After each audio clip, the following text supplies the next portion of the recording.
बहुत ही संतुष्टि भरे आंसर, बहुत सेटिस्फाई करने वाले आंसर आपसे मिलते हैं हमेशा। इसी श्रृंखला में हम लोग इस पार्ट 2 में एक और सवाल जो कि आपके लिए है, ऑडियंस से है, मेरे ऑडियंस जो आपके लिए जो सवाल भेजे हैं उनमें से कुछ एक सवाल ऐसा है कि जो ब्रीडर्स हैं, ब्रीडर्स जैसे आप भी ब्रीड करते हैं और भी ब्रीडर्स हैं, तो ब्रीडर्स की मॉरल ड्यूटीज, सोशल ड्यूटीज क्या होनी चाहिए? ये बड़ा अच्छा सवाल पूछा आपने जी। बहुत कम जने इस बारे में सोचते होंगे, पर मतलब मैं तो खासतौर पे मारवाड़ी घोड़ों के उसमें बात बिल्कुल। तो जब अपन सोशल ड्यूटी या मॉरल ड्यूटीज़ के बारे में बात करते हैं बना, तो मैं आपको बताता हूँ मेरा क्या परसेप्शन है इसको लेके, या मेरी क्या सोच है इसको लेके। देखिए, जो ब्रीडर होता है ना, वो बेसिकली एक क्रिएटर है। वो ब्रीड के डेवलपमेंट के लिए कुछ क्रिएट कर रहा है, वो एक विजनरी है बेसिकली। वो एक विजन, मतलब जो जेन्युइन जो ब्रीडिंग करते हैं जो लोग, जिनके लिए ऐसा नहीं है कि भाई घोड़ी हीट पे है, कोई घोड़ा पास में कवर करा लो 5 लाख का बच्चा बिक जाएगा, वो उस कैलकुलेशन की बात नहीं कर रहा हूँ मैं। अगर आप एक जेन्युइन ब्रीडर हो जहाँ पे आपके लिए ब्रीडिंग मैटर करती है, आपका एक मन ये है कि I want to contribute something to the society, to the breed, for the development, for the exposure, for the betterment, तो उसके अंदर मुझे ऐसा लगता है the biggest quality should be that you must be a giver. अपन अमूमन देखते हैं बहुत सारे जो लोग आजकल इक्वेस्टेरियन वर्ल्ड में, दे आर रिसीवर्स, सबको चाहिए, नाम चाहिए, सोशल मीडिया फेम चाहिए, उनके जो रिश्तेदार, जो कजन जो घोड़े में नहीं, उनके सामने एक सोशल स्टेटस चाहिए। घोड़ा तो लोग लेते हैं इसलिए कि फेमस हो जाएंगे, साहब घोड़ा ले लो। हाँ, उनको एक ऑरा चाहिए, उनको माहौल चाहिए, उनको वाहवाही चाहिए, सब कुछ चाहिए। और उनमें से आप कितने जनों से पूछते हो कि what do you want to contribute, I don't think a lot of people have the answer. तो मुझे ऐसा लगता है कि ब्रीडर होने के पीछे आपका पहला मॉरल जो आपके जो वैल्यूज होती है, उसके अंदर पहली चीज होती है, you must be a giver, you must be a contributor to the breed और to the country, because it's a national treasure. हमारे देश का घोड़ा है, हमारा हिंदुस्तान का मारवाड़ी घोड़ा है, तो हमारा एक फर्ज है इसके प्रति। दूसरी चीज होती है कि आपका जो एक सेंटिमेंट, हर इंसान के अंदर ज़मीर होता है। तो आप जब आपके अंदर पहली चीज़ ये होनी चाहिए कि मैं अपने हाथों से कुछ ऐसा ब्रीड, या देखो देने वाला सब ईश्वर है, आप और मैं प्रयास कर सकते हैं। अपन घोड़ी को घोड़ा अपनी सोच समझ जितना भी अपन समझते हैं उससे कवर करा सकते हैं, फिर देना क्या देना नहीं देना वो ऑलमाइटी का खेल है पूरा। पर फिर भी एक बहुत इंपॉर्टेंट एस्पेक्ट जो मैं मानता हूँ वो ये होता है कि you must be aware of a fact कि मैं जो भी ब्रीड कर रहा हूँ, या मैं जो भी बच्चे पैदा करना चाह रहा हूँ, वो सफ़र नहीं करें। परफेक्ट बात है। क्योंकि बहुत जगह हम देखते हैं, अरे अब हमने घोड़ी कवर करा दिया, कॉम्बिनेशन नहीं बैठा साहब, बच्चा बेच दो। और बच्चा कहाँ, अरे वो फलाने के व्यापारी कभी यूपी में घूम गया, एमपी में घूम रहा, पंजाब, वो बेचारा बहुत सफर कर रहा है, वो एक लाइफ वो कुछ घोड़े मैंने ऐसे देखे हैं, कहना नहीं चाहिए, पर उनके जीवन वो बेचारे अपनी मौत का इंतजार कर रहे होते हैं, पेनफुल लाइफ मिल गई होती है। तो your moral duty should be that no horse should suffer because of you. से बचना चाहिए। You must be a contributor, you must be a giver, कि मैं क्या दे सकता हूँ सोसाइटी को, मैं क्या दे सकता हूँ ब्रीड को। आज से 20 साल बाद मेरा क्या कंट्रीब्यूशन होगा इस ब्रीड के प्रति, मैं कैसे अपने आप को जस्टिफाई करूँगा कि हाँ मैं साहब मैंने 20 साल अपने जीवन के दिए इसके अंदर, और ये मेरा आउटकम है, और इन घोड़ों ने ब्रीड डेवलपमेंट में ये किया है। राइट बात है। और तीसरा ये होना चाहिए, we must always be thankful. जो मैंने सीखा मेरे सीनियर्स से, थैंकफुल टू द पीपल जिन्होंने आपको सिखाया, थैंकफुल टू द पीपल जिन्होंने आपको घोड़ा दिया। मैं हमेशा बात बोलता हूँ, मुझे बहुत लोग बोलते हैं हमने रुद्राक्ष बहुत अच्छा बनाया, और ये, मैं कहता हूँ कि सबसे बड़ा धन्यवाद ब्रीडर का है। अगर वो देते नहीं थे तो बनाता क्या। दूसरी बात, मेरे दाता हुकम की एक बहुत मुझे लाइन लगती है, दुनिया में सबसे बड़ा है देने वाला। उन्होंने दिया तो आज हमारे पास है ना, दिया तो आ गया तो बन गया, देते ही नहीं तो क्या बनता। तो मेरे लिए, और चौथा है दैट वी मस्ट, देखिए क्या होता है सर के सिचुएशन सही गलत इंसान की हो सकती है, हालात बदलते हैं, अप्स एंड डाउन्स आते हैं, लाइफ है, बट योर कैरेक्टर, व्यक्तित्व जो है इंसान का, वो मेरे हिसाब से मैटर करता है कि आप किस अप्रोच से, आपकी क्या अप्रोच है इसके प्रति, आपका डेडिकेशन, आपका जुनून क्या है, आपका पैशन घोड़ा है, आपका पैशन घोड़े से आया हुआ आउटकम नहीं है। जैसे अपने लास्ट टाइम ये बात करी थी कि ब्रीडिंग एक ऐसा सब्जेक्ट है जहाँ you must chase the excellence, और not breeding anything in the world. आप एक्सीलेंस चेज करते हो तो सक्सेस उसका आउटकम है। पैसा सक्सेस का एक एक बहुत बड़ा प्रमाण है कि भाई आप सक्सेसफुल क्यों, क्योंकि because you are earning money out of it.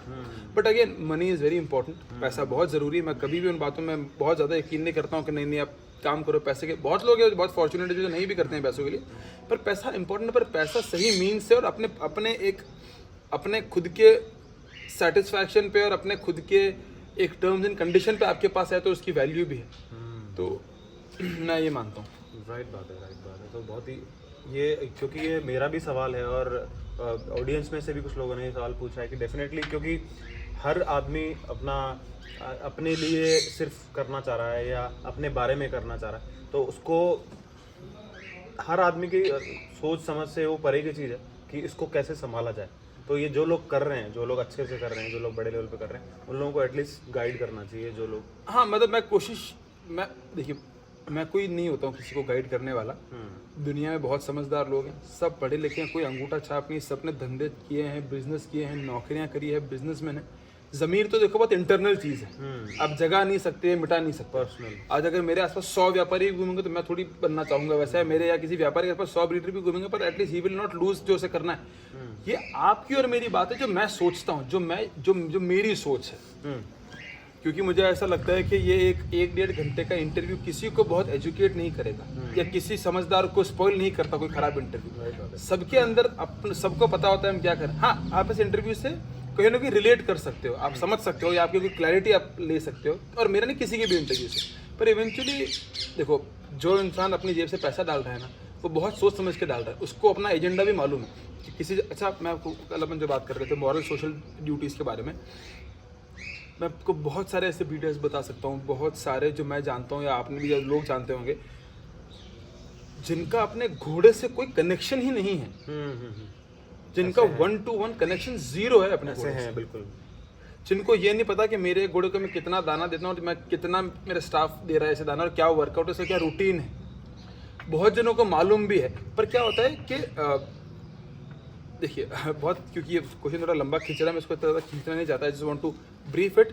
तो मैं लास्ट में कहना चाहता हूँ कि बहुत सारे जन इनको ये भी पता है कि घोड़ा हमारा क्या खा रहा है, क्या नहीं खा रहा है, कहाँ जा रहा है, कहाँ नहीं आ रहा है, बट स्टिल मुझे ऐसा लगता है कि जब घोड़े से आप कनेक्शन की बात करते हो ना, तो आपका कनेक्शन बेसिकली सिर्फ एक घोड़े की बनिस्बत पूरे ब्रीड से होना चाहिए। क्या बहुत सारे जने ऐसे होते हैं, मैंने देखा है, जिनके पास एक घोड़ा है, वो घोड़े में 1000 कमी भी हो सकती है, but they want to prove कि नहीं यही घोड़ा सही है।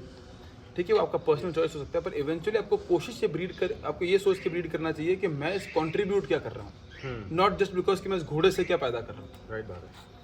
सो माई नेक्स्ट क्वेश्चन इज, बहुत सारी बातें हो सकती है घोड़ों के बारे में, घोड़ों के लिए बहुत सारी चीज़ें हम लोग डिस्कस कर सकते हैं और बहुत सारी वीडियोस में हुई भी हैं, लेकिन घोड़ों का अगर हम मारवाड़ी घोड़ों की बात करें तो उनका बिहेवियर कितना मैटर करता है ऑल ओवर सिनेरियो की, अगर हमको देखें तो मेरे नज़र में बिहेवियर का बहुत बड़ा रोल है किसी भी ब्रीड के प्रति। आप दुनिया में किसी भी जानवर की जब बात करते हैं, किसी एनिमल की आप बात करते हैं, तो हमेशा आप देखें उनके ब्रीड कैरेक्टर के साथ उनके बिहेवियर का भी बहुत बड़ा एक रोल है, क्योंकि लोग उनको आइडेंटिफाई वैसे करते हैं। जैसे आप अगर किसी और ब्रीड की आप बात करेंगे, फॉर एग्जांपल आप डॉग्स में बात करेंगे, तो किसी भी ब्रीड की बात करते हैं लोग पहले उसके बिहेवियर को एक्सप्लेन करते हैं। अब गायों में मैंने देखा, अब घोड़ों में भी आप देखो बहुत मैटर करता है। तो काठियावाड़ी घोड़ों के बाद लोग बोलते हैं कि नहीं वो बहुत एग्रेसिव होते हैं, बिहेवियर है वो उनका।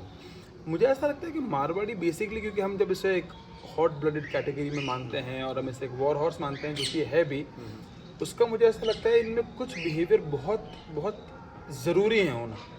मारवाड़ी जो घोड़ा है, जो हमारा ओरिजिनल घोड़ा है, ये बहुत अलर्ट है जानवर। आपको मैं जैसे लास्ट टाइम अपन ने शायद इस बारे में जिक्र किया था कि कुछ घोड़े जो होते हैं, आप देखो जैसे कुछ स्टालियंस है, हमारे यहाँ पे हम देखते हैं जब गेट बजता है, अच्छा उनको पता है कि रेगुलर लोगों के आने जाने का गेट है, ये नहीं है घोड़ों के, घोड़ियों के, बट स्टिल वो अलर्ट होते हैं, देखते हैं, अपना ध्यान लगाते हैं, कंसंट्रेट करते हैं।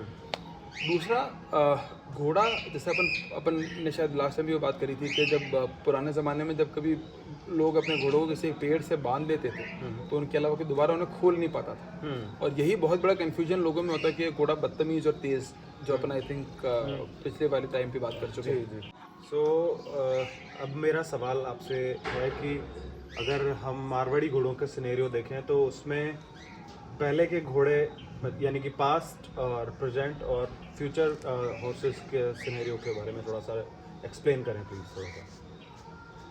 देखिए मैं आपको एक बहुत शॉर्ट टर्म में अगर इसके पास्ट की बात करें तो जैसे अपन हर बार ये बात कर चुके हैं कि भाई ये बहुत एक मजबूत और क्या हमारा थे, क्या हैं और क्या होने चाहिए। नेटिव ब्रीड है और हमारी बहुत इंपॉर्टेंट ब्रीड है। एक्चुअली क्या था, जब पैलेसेस थे, जब मीन्स ऑफ ट्रांसपोर्टेशन नहीं थे, तब ये घोड़ा नेसेसिटी था, तब ये ज़रूरत थी, क्योंकि आप जाओगे आओगे कैसे, आपका मीन्स ऑफ ट्रांसपोर्ट। और आप पुराने ज़माने में आप सुनोगे तो बहुत इंटरेस्टिंग कहानियाँ भी है कि वॉर से पहले जब अस्तबलों के अंदर पूजा हुआ करती थी और जो लेडीज़ होती थी, एक पैलेस किया है पुराने घरों में, they used to pray in घोड़ों को कि आप हमारे हस्बैंड्स को प्लीज़ ब्रिंग देम अलाइव, उनको आप जिंदा फिर से लेके आइएगा। तो इतना इमोशनल कनेक्शन है कुछ पुराने घरों का घोड़ों से, डिवाइनिटी से कनेक्शन जोड़ते थे। तो तब इनकी कद्र थोड़ी ज़्यादा थी, जो मैं मानता हूँ। फिर एक फेज़ आया जब ऑटोमोबाइल इंडस्ट्री आ गई और इनकी बहुत ज़्यादा ज़रूरतें नहीं थी पैलेसेस में, तो ये बाहर आ गए। तो फिर कुछ लोगों ने शादियों में ले लिए, तांगे में ले लिए, और बहुत इधर उधर इनका मिसयूज़ भी हुआ, बहुत ज़्यादा ब्रीडिंग पे फोकस नहीं किया गया। फिर एक जो जनरेशन थी जिसने फिर से घोड़े, जैसा आप एक बात देखेंगे, बहुत सारे पुराने घरों से घोड़े चले गए जब उनकी ज़रूरतें ख़त्म हो गई। पर फिर भी उस ज़माने में जब कुछ लोगों ने इनके रोक के रखा, ब्रीड किया, संरक्षण किया ब्रीड का, इनको जाने नहीं दिया अपने घरों से, उन ओधों को, उन लाइन्स को पकड़ के रखा, ब्रीड किया एक फ्यूचर होप के साथ कि एक दिन का समय फिर से लौट के आएगा, और फिर वो हुआ। प्रेजेंटली वो हम देख रहे हैं कि अब जो घोड़े अच्छे टाइप में हैं, अब लोग देखिए क्या ये फेज आता है। या समय को नहीं देखे अभी, तो भी ये था कि इनसे हमारा एक कनेक्शन है, हम इसको जाने नहीं देंगे। नहीं हमारा डेफिनेटली है। और पुराने घरों का हमेशा, आप कभी भी किसी पुराने अच्छे पैलेस या रावले में आप जाएंगे, आप देखेंगे हमेशा पीढ़ियों के अस्तबल बने हुए हैं। और फॉर्चुनेटली कुछ ऐसे भी है जिसमें हमारा भी घर है जो कभी जहाँ अस्तबल कभी खाली नहीं हुए। ऐसा नहीं हुआ कि यार ये 20 साल घोड़े नहीं थे यहाँ, रेगुलरली हम हमेशा से थे।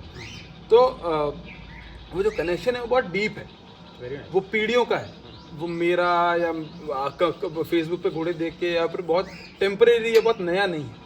और जिनका नया है उन लोगों का भी बहुत डीप हो सकता है, उसमें कोई दो राय नहीं है। आपका किसी भी जानवर से लगाव किसी भी टाइम पे, किसी भी एज में, किसी भी फेज में हो सकता है, किसी भी जगह में। और वो बहुत, क्योंकि देखिए ये कनेक्शन ऐसा है कि जिसके कोई टर्म्स एंड कंडीशन नहीं है कि ये आप यहाँ हो तो ही होगा, ये करोगे तो ही होगा। तो व्हाट अबाउट प्रेजेंट एनीवेज, तो अब जब जिन लोगों ने उस टाइम लाइंस पकड़ के रखी, जिन्होंने सिस्टमैटिकली ब्रीड किया, संरक्षण किया, आज उनके फ्रूट्स हमें मिल रहे हैं। जब हम आज इतने अच्छे घोड़े देखते हैं, इतना ज़्यादा डेवलपमेंट हो रहा है, बहुत बड़ा पैसा भी इन्वॉल्व हो चुका है, बहुत लोग क्यूरियस हैं इसके अंदर आने के लिए, बहुत लोग बहुत पैशन से, डेडिकेशन से काम भी कर रहे हैं। कश्मीर से लेकर कन्याकुमारी तक घोड़ों की ब्रीडिंग फार्म्स हो गए, शोज़ हो रहे हैं, डेवलपमेंट हो रही है, बात हो रही है, ब्रीड की इम्प्रूवमेंट की बात हो रही है। तो ये प्रेजेंट सिनेरियो पर मुझे ऐसा लगता है कि पहले की जब अपन बात करें तो हर बार ना एक फेज़ आया बीच में, लोगों को बहुत ज़्यादा क्रेज़ था कि सर टाइप कुछ नहीं होता, हमें साइज़ चाहिए। कुछ जनों को था कि नहीं टाइप ही चाहिए, साइज़ नहीं चाहिए। पर इवेंचुअली धीरे धीरे जब सब लोग एजुकेट हुए, सब लोगों ने समझा, तो मुझे पता पड़ा कि घोड़ा उसके ब्रीड पैरामीटर, स्टैंडर्ड्स और टाइप में ज़्यादा अच्छा लगता है। किसी भी हाइट का हो, बहुत बड़ा हो या बहुत छोटा, पर वो अपने टाइप से बाहर नहीं होना चाहिए ओवरऑल। और फिर ऐसे अवेयरनेस फैली, फिर धीरे धीरे लोग और जुड़ते गए। अब ये हो गया प्रेजेंट सिनेरियो कि जब जिन लोगों ने किया उनके फ्रूट्स हमें आज मिल रहे हैं। मैं एक इनपुट अपना ऐड करूँगा इसमें। आपका प्रेजेंट सिनेरियो की अगर बात कर रहे हैं हम, तो आप इससे कितना, जैसे अगर आपके दिमाग में अगर कोई ब्रीड टाइप है, आपके दिमाग में किसी तरह का मारवाड़ी घोड़ा एक फिक्स टाइप का है, तो आज के सिनेरियो में जिस तरह के घोड़े हैं वो कितना सेटिस्फेक्शन आपको देते हैं? नहीं, मुझे लगता है आज के ज़माने में बहुत बहुत मजबूत और बहुत अच्छे घोड़े हैं। और आजकल जो लोगों का जुनून है वो बहुत अच्छा है, लोग उन पर बहुत सेवा कर रहे हैं, अपना टाइम, एनर्जी, मनी, पैसा, अपना सब कुछ इन्वेस्ट कर रहे हैं, कुछ कमी नहीं रख रहे हैं, फैसिलिटेट कर रहे हैं घोड़ों को बहुत अच्छा। पर इवेंचुअली जो अपन फ्यूचर की अगर अपन बात करें, तो वहाँ मुझे लगता है एक बहुत इंपॉर्टेंट फैक्टर है जो हमें समझना ज़रूरी है, वो है we must not do excessive breeding. एक कहावत है इंग्लिश की, लेस इज़ मोर, जो मैं बहुत बहुत बहुत एप्ट मानता हूँ, क्योंकि लेस इज़ मोर के अंदर ऐसा होता है जो चीज़ जितनी कम है उसकी वैल्यू बनी रहती है। तो बहुत जने मुझे भी पूछते हैं आप घोड़ा बाहर क्यों नहीं छोड़ते, और मैं इसलिए नहीं छोड़ता। अच्छा, हमारा देखो कभी किसी के मन में ये नहीं होता कि हम बाहर नहीं छोड़ें, किसी और के बच्चा हो जाएगा, तो कुछ भाई उसका मेरे घोड़े से अच्छा नहीं होता, किसी और के घोड़े से हो जाएगा। दुनिया में तो बहुत अच्छे घोड़े, पर हम हमेशा कोशिश करते हैं कि हमारे जो स्टाइल हैं उनके लिमिटेड बच्चे रहें, ताकि जहाँ भी रहे उनकी वैल्यू रहे। आज एक स्टेट के अंदर एक घोड़े का 10 बच्चे हैं और एक के 500 बच्चे हैं, फ़र्क पड़ता है। तो वो है। दूसरी चीज़ ये है कि अभी क्योंकि घोड़े स्पोर्ट्स में भी आ चुके हैं, तो we must understand the difference कि कौन सा घोड़ा स्पोर्ट्स के लिए है, कौन सा शो के लिए, कौन सा ब्रीडिंग पर्पसेस के लिए है। तो इससे थोड़ी क्लैरिटी ईजी हो जाएगी। जैसे मैं थोड़े दिन पहले I was reading a book इसके अंदर बहुत एक अमेजिंग सी लाइन लिखी थी, वो ये थी कि when you take the horse for the show, see the horse not the blood. When you take the horse for breeding, see the blood not the horse. मतलब जब आप घोड़ा जब शो में लेके जब आपका पर्पस शो के लिए घोड़ा खरीदना है, तो आप घोड़ा देखो, ब्लड मत देखो, क्योंकि आपका इवेंचुअल पर्पस वो है। सेम इन स्पोर्ट्स के, आपको अगर आपको कोई घोड़ा स्पोर्ट्स के लिए खरीदना तो उसकी एनाटमी, वो उसके अंदर कितना केपेबल है वो देखो। अगर आपको ब्रीड करना है तो आप ब्लड को प्रायोरिटी दो। जब हम ये समझ जाएंगे कि हमारा डिफरेंशिएशन क्या है ब्रीड का, ब्लड का, शो का, कॉम्पिटिशन्स के लिए हमें किस कैटेगरी के लिए ब्रीड करना है। फ्यूचर की बात अगर अपन करें मारवाड़ी की, तो मुझे ऐसा लगता है कि अब क्योंकि स्पोर्ट्स में भी बहुत ज़्यादा बढ़ोतरी हो रही है, मारवाड़ी घोड़े स्पोर्ट्स में कम्पीट कर रहे हैं, तो अगर हम इनका यहाँ पे भी यूज़ लेंगे तो जो एक्सेसिव ब्रीडिंग हो रही है उन घोड़ों को एक पर्पज़ मिल जाएगा। बहुत सारे बार ऐसा होता है कि कोई घोड़े अगर बहुत सुप्रीम ब्लडेड नहीं है, पर क्योंकि वो हैं तो of course we must make the best use of them. तो जैसे आजकल ड्रेसाज में है, टेंट पैकिंग में यूज़ होते हैं, अभी कुछ घोड़े इंड्योरेंस के अंदर भी यूज़ हुए, रेस कोर्सेज के अंदर यूज़ हुए। तो वो जब एक वो सेक्टर खुल जाएगा तो बहुत आईएचओ में था, वो मारवाड़ी से जंपिंग करवा रहा, हाँ जंपिंग करा रहे, तो जब वो सेक्टर खुल जाएगा ना, तो बहुत सारे घोड़ों जो घोड़े शायद ब्रीडिंग में बहुत अमेजिंग नहीं कर पाए, क्या पता वो वहाँ अपने आप की वैल्यू प्रूव कर दे। क्योंकि हम जब इंटरनेशनली देखते हैं तो बहुत जो अच्छे स्पोर्ट्स के घोड़े होते हैं उनकी बहुत ज़्यादा प्राइस होती है। तो आई थिंक वो सेक्टर जब खुल जाएगा तो फ्यूचर में, और फिर अगेन बेटरमेंट के लिए भी ठीक है कहीं ना कहीं। और दूसरा आई वुड बिलीव कि we must not do excessive breeding without knowledge. जो अपन हर बार ही बात करते हैं कि हम कोशिश करें कि हम हमारे ग्रीड से या बिना इन्फॉर्मेशन या बिना नॉलेज के एक ऐसा घोड़ा नहीं पैदा कर, क्योंकि हम पैदा करके बस पछतावा कर सकते हैं, अरे यार अच्छा नहीं हुआ, चलो बेच देते हैं। अगर आप उस घोड़े की लाइफ के बारे में सोचें कि ये सफ़र करेगा, ये हो सकता है इस जो लोग ब्रीडिंग में है उसको नहीं यूज़ करें, फिर कहीं गलत हाथों में चला जाए, अब्यूज़ अगर इसका हो ढंग से, इसको लोग रख रखाव नहीं कर पाए, तो वो सफ़र करेगा। और वो बहुत एक, क्योंकि जब आप जानवर से प्यार करते हो तो आप सोचते हो उस एस्पेक्ट पे। तो ये मेरे हिसाब से ये आप जैसे सेंसिबल लोगों के सोचने का विषय हो सकता है। वरना तो आमतौर पे क्या होता है कि अगर किसी के पास कोई गाय है तो वो भरी हुई होनी चाहिए, कोई भैंस है तो वो भरी हुई होनी चाहिए, और कोई घोड़ी है तो वो उसके अंदर बच्चा होना चाहिए। अब वो बच्चा कैसा है क्या है वो मैटर उन लोगों के लिए नहीं करता है, इसीलिए भीड़ बढ़ रही है। देखिए घोड़े, एक कहावत एक ऐसे कि घोड़े जो आपके घर में है तो आपकी जो प्रायोरिटी होनी चाहिए वो होनी चाहिए सेवा। और जब आप घोड़े की सेवा करते हो तो ज़रूरी नहीं है कि घोड़ा हमेशा बिक के आपको पैसा दे, वो उसकी बहुत एस्पेक्ट है। हम अपने हिंदू कल्चर के अंदर जैसा हम हमेशा मानते हैं कि समुद्र मंथन से निकला हुआ है, देव रूपी जीव है, तो ये इनकी प्रेजेंस ही इतनी लाउड होती है कि वो हज़ारों तरीके से हेल्प करती है, और कुछ ऐसे तरीके जो आपके और मेरे समझ के भी बाहर, वो डायरेक्टली नहीं होके इनडायरेक्टली भी होता है। एग्जैक्टली। तो फ्यूचर के लिए बस मेरा यही है कि आप जो भी करें, आप चाहे स्पोर्ट्स में जाएं, ब्रीडिंग में जाएं, ब्रीड करें, खरीदे बेचें, आप जो भी करें, you must come with a very very very prepared homework. आपके पास एक सही इन्फॉर्मेशन होनी चाहिए, आपको पता होना चाहिए आप क्या कर रहे हो, and you must understand the positives and negatives of it. Thank you so much. Thank you sir. Thank you.